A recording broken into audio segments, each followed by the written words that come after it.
every day.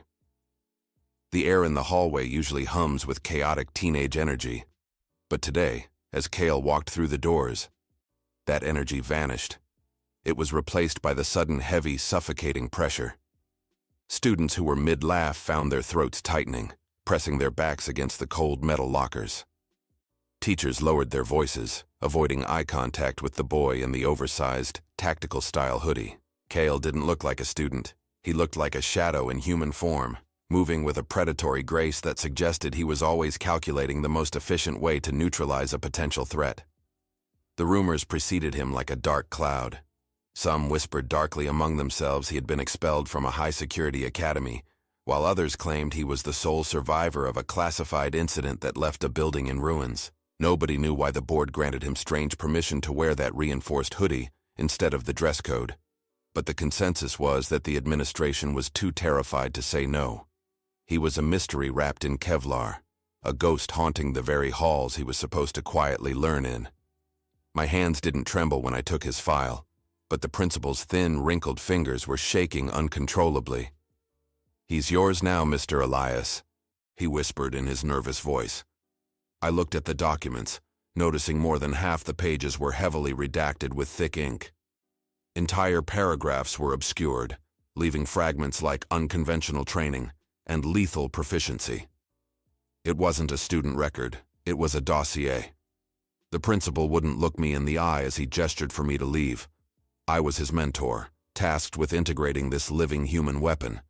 When the bell rang, I expected him to skulk in the back. Instead, Kyle sat in the front row right before my desk. He didn't pull out a notebook. He just sat there, hands resting flat on the desk. When I looked at him, I was struck by his eyes. They weren't the eyes of a teenager.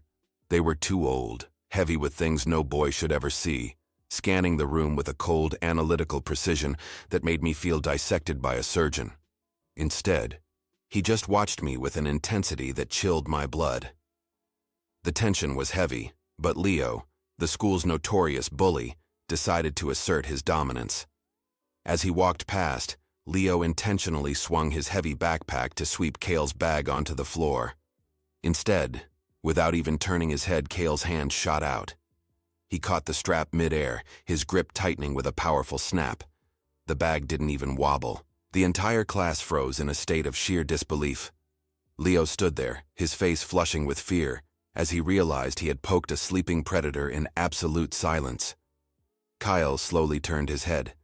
The movement was deliberate and calm. He didn't yell, he just leaned in and whispered a single sentence that only Leo and I could hear. The color drained from the bully's face instantly. His knees buckled before he scrambled to the back, his hands shaking as if he had seen death itself.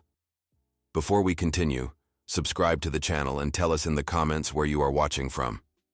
Kale simply turned back to face me, his expression unchanged, as if he hadn't just shattered a young boy's soul with a pale, sickly look. As the bell echoed, I stayed behind to organize notes. I noticed a matte black burner phone sitting on the corner of Kale's desk. My heart hammered as I reached out. As my fingers brushed the screen, it began to vibrate. A notification lit up the glass. It was a message from an encrypted number. "Target located. Package is in the classroom." I looked toward the door, but Kale was gone, and the silence of the school felt like a trap slowly closing in around me. I felt a cold, stinging sweat break out on my back and stiff neck. Following the discovery of the burner phone, my sleep became a series of jagged, paranoid fragments. At school the next morning, I watched Kale with a new, terrifying clarity. He wasn't participating in the geometry lesson. His eyes were fixed on the reflection of the hallway in the glass of a framed portrait. He scanned the hallways like a man expecting an ambush at any second. He charted the movement of every student. He wasn't a student trying to pass a class. He was a sentry guarding a fortress that was already compromised.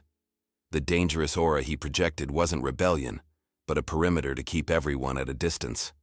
If people feared him, they stayed away, avoiding the crossfire when the package was collected.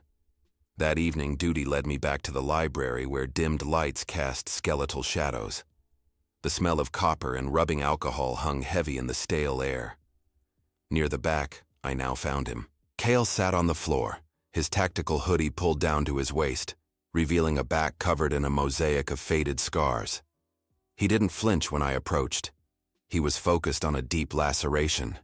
He worked with the mechanical precision of a field medic using professional supplies. "Kyle," I whispered. He looked up, and for the first time, the mask slipped. I didn't see a predator. I saw a boy who had reached the absolute limit of human endurance. His eyes were bloodshot, rimmed with the dark circles of chronic exhaustion. I pulled the burner phone from my pocket and placed it on the table. "The message came yesterday," I said. Kyle sighed, a sound that carried the weight of 1,000 battles. He didn't deny it. He took the phone, his hands steady despite the visible fatigue in his posture. "I am not the danger, Mr. Elias," he said, his voice a low, gravelly rasp. "What my father took from them is the only reason I am still breathing." He explained that he was being hunted by a private military corporation, a shadow organization that had trained him since childhood. He hadn't fled because of the violence. He had fled because they were going to use Cale's sister as leverage to ensure his father's compliance. He was the shield, the only thing standing between a group of professional killers and an innocent girl currently hiding in the shadows of a distant city. The realization hit me like a physical blow. The incidents at his old schools and the terrifying whispers were all a calculated performance. Kyle had intentionally cultivated a reputation as a monster so that no one would want to be near him. He didn't want any more names on the casualty list. He was protecting these students by making them hate him. My fear for him was replaced by a profound, aching empathy. He was a child soldier trying to play the villain to be a hero. A sudden static hiss interrupted the silence. It wasn't coming from Kyle's phone. I looked toward the library's glass doors and saw our school security guard standing in the corridor. He wasn't looking for intruders. He was speaking into a high-frequency radio. His eyes locked onto ours. "Target confirmed in the library," the security guard muttered, his voice cold. "The teacher is with him. Permission to engage." Before I could scream, the school groaned as the power was severed. The hum of ventilation died, replaced by a haunting, hollow silence. Then the emergency lights flickered, bathing the library in strobing rhythmic crimson. I felt my breath hitch as the world turned into a nightmare of blood-red shadows. Cale moved with a speed that defied the laws of physics. In one motion, he pulled a tactical baton from his bag and stood in front of me, his shadow stretching against the red walls. "Stay right behind me, Mr. Elias," he commanded, his voice now devoid of any vulnerability.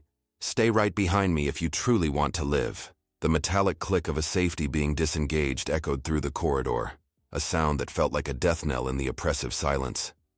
Cale didn't flinch. He simply signaled for me to crouch behind a row of metal lockers. Two mercenaries clad in gray urban camo swept the hallway with tactical lights. Cale's transformation was instantaneous. He was no longer the brooding student. He was a master of the environment. He pulled a container of industrial cleaning solution from a nearby janitor's closet and dumped it across the linoleum, followed by a handful of heavy metal bolts he'd gathered from the shop class. When the first mercenary stepped forward, his boots lost purchase, and as he fell, Cale lunged. He didn't use a gun. He used momentum and physics, striking with a calculated precision that neutralized the man's breathing for just long enough to disarm him. We navigated the labyrinthine school as Cale whispered tactical adjustments. He treated the lockers, the fire hoses, and even the heavy textbooks like weapons in an arsenal.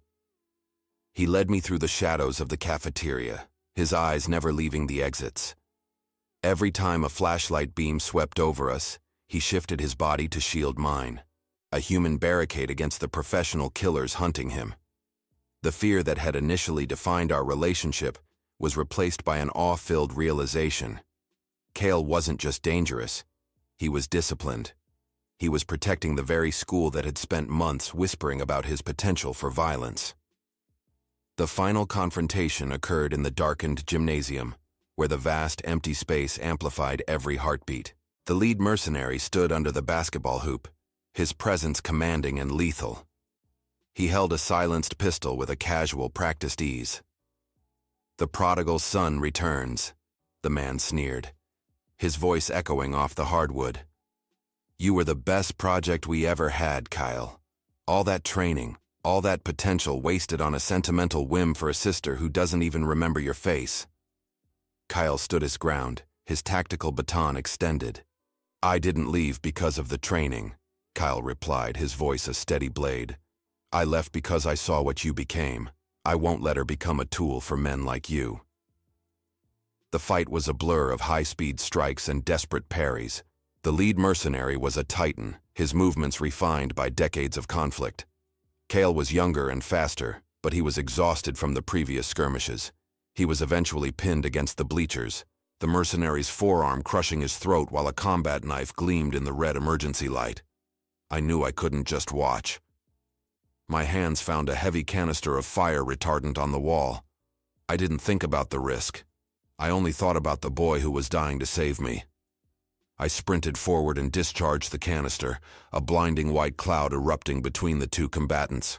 The mercenary roared in frustration, momentarily blinded. Kale seized the opening. With a lightning-fast sweep of his leg and a calculated strike to the solar plexus, he sent the leader crashing back into the equipment rack. The man slumped to the floor, unconscious. The muffled wail of sirens grew into a roar. Blue and red lights competed with the crimson strobes. Kale looked at me, blood trickling from a cut above his eye, but his expression was one of relief. It's over, he whispered. Tell them it was an intruder. Tell them I ran. Before I could protest, he vanished into the shadows of the locker room. When the tactical teams finally breached the gym, they found 3 tied-up mercenaries and a trembling teacher, but no sign of the student. A week later, life attempted to return to normalcy. I found a small envelope in my mailbox. Inside was a photograph of Kale, his hair longer and his eyes bright with something other than hypervigilance. He was holding a young girl's hand in a sun-drenched park. On the back, a note. She's safe. Thank you. I looked at my class roster and paused at his empty line. The school would tell stories of a monster, but I would remember the hero.